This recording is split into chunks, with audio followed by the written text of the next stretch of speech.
Chaque année en NBA, la trade deadline est l'un des moments les plus intéressants et qui génère le plus de spéculation auprès des fans.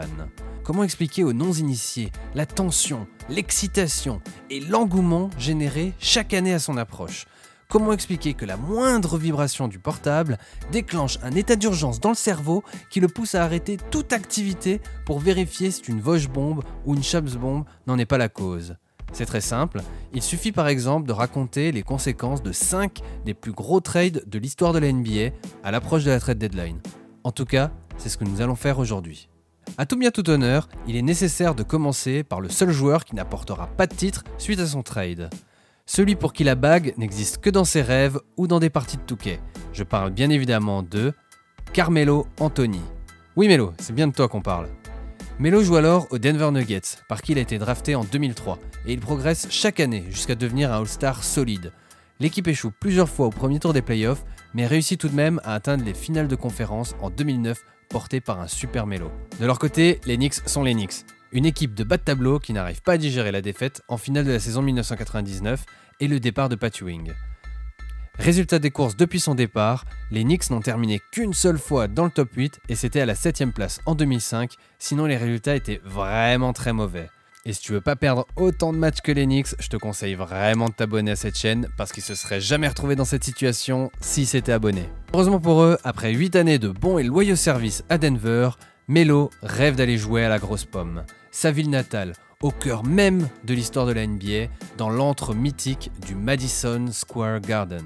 Il fera tout pour y aller, à tel point qu'il fera des nœuds au cerveau de bon nombre de personnes. Il finira par y arriver à la trade deadline de 2011, avec un échange aussi gigantesque que son popotin, impliquant 3 équipes et 13 joueurs. Record égalé. J'invite les amoureux des règles en tout genre à regarder en détail ce trade qui vous ravira. Je vous laisse faire pause si vous voulez voir tous les joueurs impliqués. Melo passera en tout 7 ans chez les Knicks. Cette année à faire rêver les fans du Madison Square Garden avec la pureté de son shoot et l'élégance de son footwork lors de ses séances de post-up.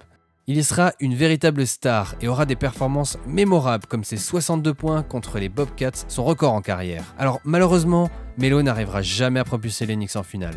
Ils en seront d'ailleurs plutôt loin puisque leur meilleur résultat sera une demi-finale de conf perdue contre Indiana. Ils seront néanmoins une place forte de la conférence Est en régulière, terminant même 2e derrière le Heat en 2013. Mais les années Melo auront surtout réussi à remettre les Knicks en lumière avec une vraie superstar pour faire vibrer le cœur des fans, même si le divorce sera particulièrement difficile. Ça va faire bientôt 50 ans que les Knicks n'ont pas gagné de titre, alors on peut bien lui pardonner d'avoir échoué.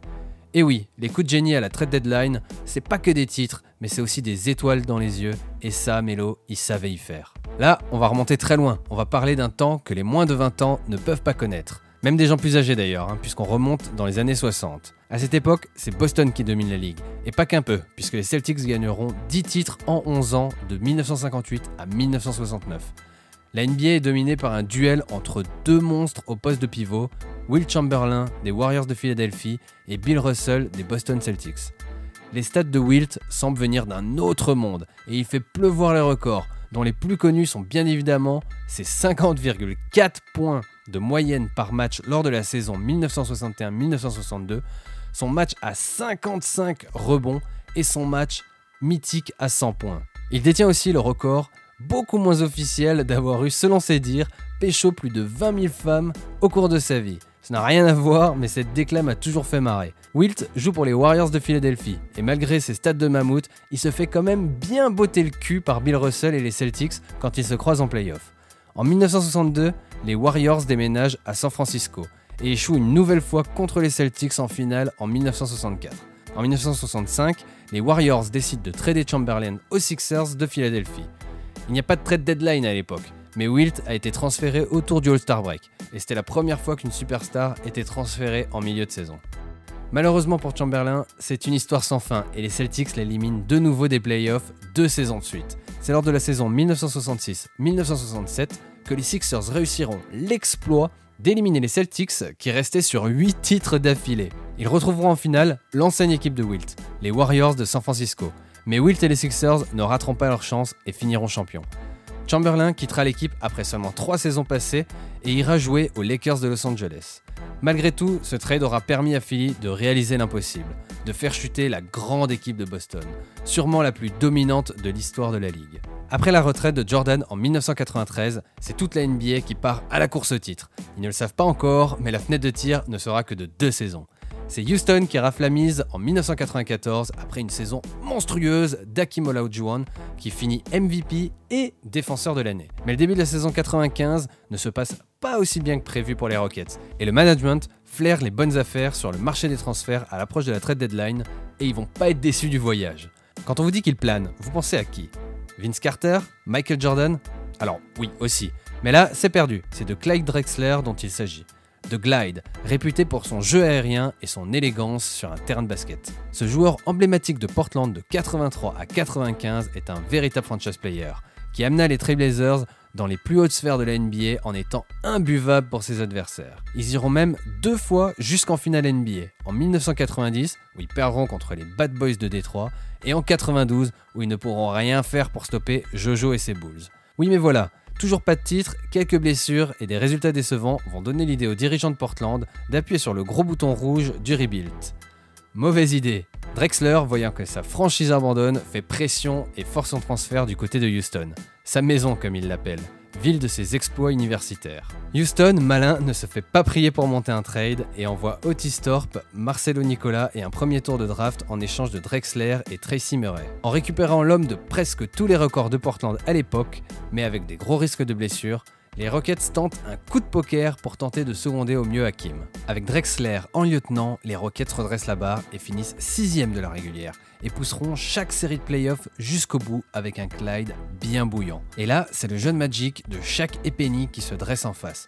L'expérience aura raison de la jeunesse et Houston assurera un back-to-back inespéré dans une décennie archi dominée par les Bulls de Jordan et Pippen. Certes, Hakeem est injouable et sera MVP des finales, mais avec Clyde Drexler, on parle d'un joueur qui est tradé en milieu de saison et qui 4 mois plus tard inscrit en finale NBA 21,5 points, 9,5 rebonds et 6,8 passes de moyenne. La trade deadline parfaite en somme. Nous sommes maintenant en 2008 et les Lakers tentent encore de se remettre de leur grosse gueule de bois suite au transfert du gros Shaq vers le 8 en 2004. Kobe est très fort, mais ça fait plusieurs saisons que Kobe joue avec des plots de chantier comme coéquipier, et les Lakers peinent à retrouver les sommets de la conférence Ouest. C'est pas compliqué, depuis le départ du Shaq, les Lakers ont fini 11e et 2 fois 7e de leur conférence pour 2 éliminations au premier tour des playoffs contre les Cactus de Phoenix. Ça pique. Kobe en a ras la casquette et annonce qu'il veut quitter les Lakers. Autant vous dire que là, ça devait transpirer à grosses gouttes dans le front office. Finalement, la saison 2008 démarre et Kobe fait toujours partie de l'effectif. La trade deadline approche et les Lakers font un début de saison plutôt correct, ce qui pousse le front office à faire all-in pour épauler Kobe dans sa quête d'un nouveau titre. Ils parviennent à monter un trade pour récupérer Pau Gasol, un All-Star en puissance qui tournait déjà en 20-10 du côté de Memphis. Ils échangent donc Kobe Brown, Javaris Crittenton, Aaron Mackey, 2 premiers tours de draft et les droits sur Marc Gasol. On trade donc un Gasol pour en récupérer un autre, ce qui est assez rare comme situation. On reparlera d'ailleurs du frérot Marco juste après. On se rend très vite compte que Pau est le lieutenant parfait pour Kobe. C'est un joueur bourré de talent et ultra intelligent qui trouve instantanément sa place dans le jeu en triangle de Phil Jackson. Les Lakers finissent à la première place de la saison régulière et arrivent jusqu'en finale contre leur ennemi juré de Boston. Malheureusement, le Big 3 des Celtics est en mission et remporte cette finale 4-2. La déception est immense du côté de la Cité des Anges, mais ça va également leur donner la rage pour les saisons suivantes. Ils vont enchaîner un magnifique back-to-back en se débarrassant facilement du Magic de Dwight Howard en 2009 et en prenant leur revanche contre les Celtics en 2010 au terme d'une série d'une intensité folle qui s'est terminée sur un Game 7 irrespirable. Ce trade aura donc changé pas mal de destinées et de legacy et l'histoire se répétera même pour la famille Gasol puisque son frère Mark sera lui aussi transféré de Memphis à la trade deadline de 2019 vers les Raptors et qu'il sera lui aussi important dans l'épopée qui les mènera jusqu'au titre. Mais dans une moindre mesure que Pau, quand même, faut pas déconner. Les Pistons de Détroit se sont construits une équipe très solide au début des années 2000. Sans superstar, sans strass et sans paillettes. Une équipe construite sur une défense de fer où le collectif prime et où chaque joueur est prêt à tous les sacrifices pour ses coéquipiers. Menée par Mr. Big Shot, Chauncey Billups en attaque et par Big Ben Wallace en défense, les Pistons progressent d'année en année et se retrouvent en finale de conférence en 2003 où ils se feront sèchement balayer par les Nets de Jason Kidd. Les dirigeants sont persuadés que ce groupe peut aller encore plus loin et qu'il ne leur manque qu'une seule pièce pour toucher le Graal et remporter une bague. À la trade deadline de 2004, ils finissent par dégainer et montent un trade pour récupérer Rasheed Wallace. L'homme qui se fait trader et prend des techniques plus vite que son ombre. Le mec venait de se faire trader de Portland vers Atlanta et n'a eu le temps de faire qu'un seul match avec les Hawks. Même pas sûr qu'il ait eu le temps de ranger ses calbars. C'est un dur à cuire, double All-Star qui tournait à 18 points de moyenne, qui débarque et qui va parfaitement trouver sa place dans cette équipe d'enragés. L'effet est direct et l'équipe est très impressionnante. Ils enchaîneront même une série de 5 matchs où ils encaisseront moins de 70 points. Moins de 70 points. Je sais pas si vous vous rendez compte, mais c'est presque les scores à la mi-temps aujourd'hui. Les Pistons iront cette fois jusqu'en finale où ils rencontreront les Lakers de Shaq et Kobe, ainsi que les chasseurs de bagues, Karl Malone et Gary Payton. Et malgré les pronostics qui donnaient les Lakers gagnants, le collectif et la défense des Pistons leur a permis de littéralement marcher sur les Lakers et les plonger dans une crise qui marquera la fin d'une ère. Je vous ai mentionné leur grosse gueule de bois, non? Les Pistons, eux, continueront d'être une équipe très solide sur toute la décennie et ils regoûteront au final en 2005 où ils seront battus par les Spurs de Duncan, Parker et Ginobili. Si vous êtes encore là, c'est que vous êtes des vrais et je vous en remercie. N'hésitez pas à liker, commenter et partager la vidéo. Surtout, abonnez-vous pour ne pas rater les vidéos suivantes. Sur ce, les chauffeurs de banc, je vous dis à la prochaine. Ciao.